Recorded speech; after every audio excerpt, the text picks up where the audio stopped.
of the truth, proud of the part they played in liberation, newly conscious of their collective power, the ordinary...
Life story during the war.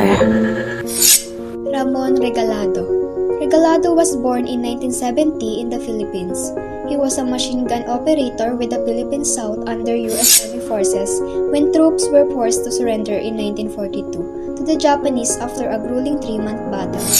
The prisoners were forced to march some 65 miles or 105 kilometers to a camp.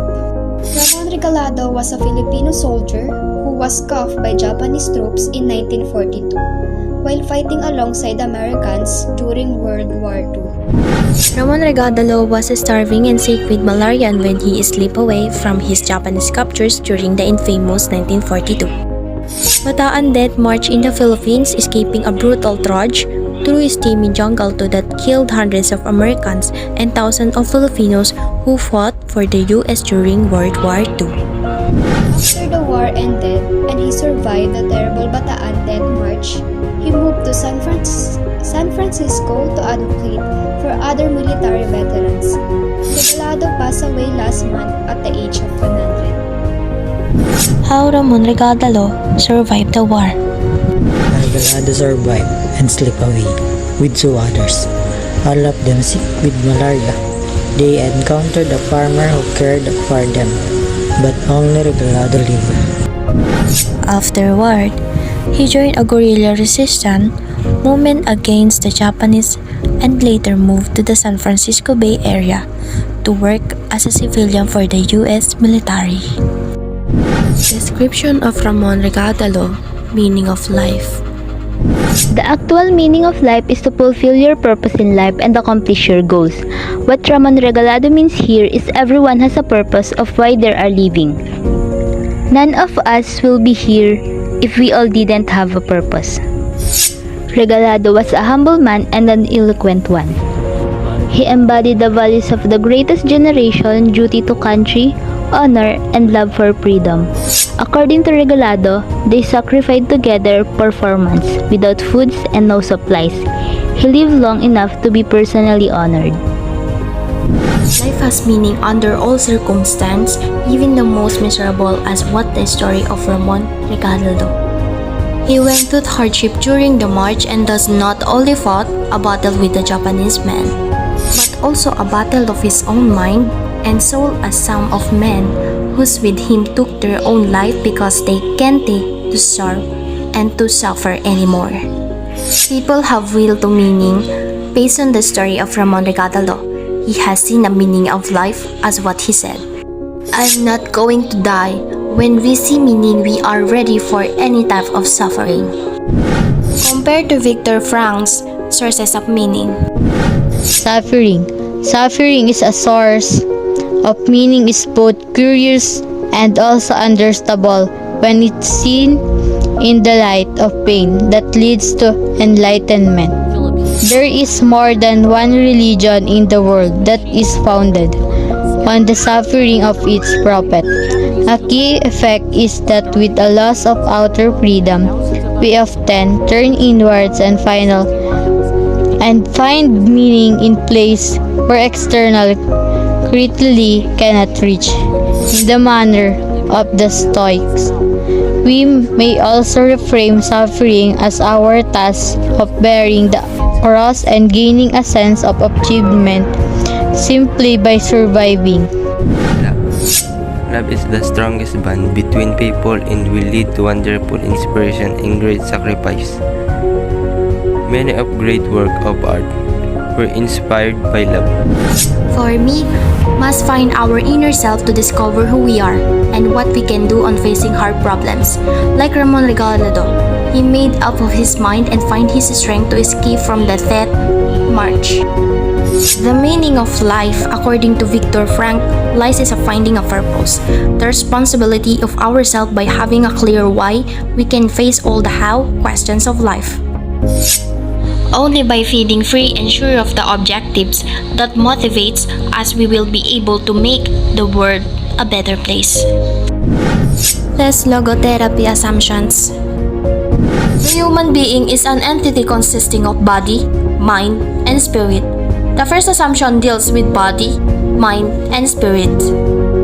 According to Frank, the body and mind are what we have, and the spirit is what we are. Body and mind are what we have, and the spirit what we are. Second, life has meaning under all circumstances, even the most miserable. Assumption twist ultimate meaning. This is difficult to grasp, but it is something everywhere experienced, and it represents an order in a world with laws that go beyond human laws. Ano man daw ang kalagayan natin at sa bawat ginagawa natin, lahat may kahulugan. Minsan mahirap unawain yung mga nangyayari at yung mga naranasan natin sa buhay. Not the point is in every circumstance, life has a meaning. Third, people have a will meaning. The word assumption is seen as our main motivation for living and acting. When we see meaning, we are ready for any types of suffering. This is considered to be different than our will to achieve power and pleasure. Great soldier, our dad is our hero. A World War II hero, Ramon Regalado was a soldier in the Philippines when the Japanese attacked after Pearl Harbor. Earlier this year, he told us it was an honor to fight alongside U.S. soldiers as a machine gunner for the Philippine Scouts. I'm very proud to defend democracy. But after months of fighting, the Japanese took the Philippines. Starving and diseased, Ramon and thousands of other soldiers were forced to walk more than 60 miles. It became known as the Bataan Death March. We sacrificed together for 4 months without food, no supply. He would escape and later rejoin the military, ultimately driving the Japanese out. But President Truman would revoke U.S. benefits promised to Filipino soldiers, and it would not be until this year that Congress would finally honor them. A few weeks ago, at the age of 100, Ramon was presented his Congressional Gold Medal in his hospital bed, surrounded by family. Life story during the war. Magdalena Leones, August 19, 1920 to June 16, 2016, was a Filipina intelligence officer during World War II.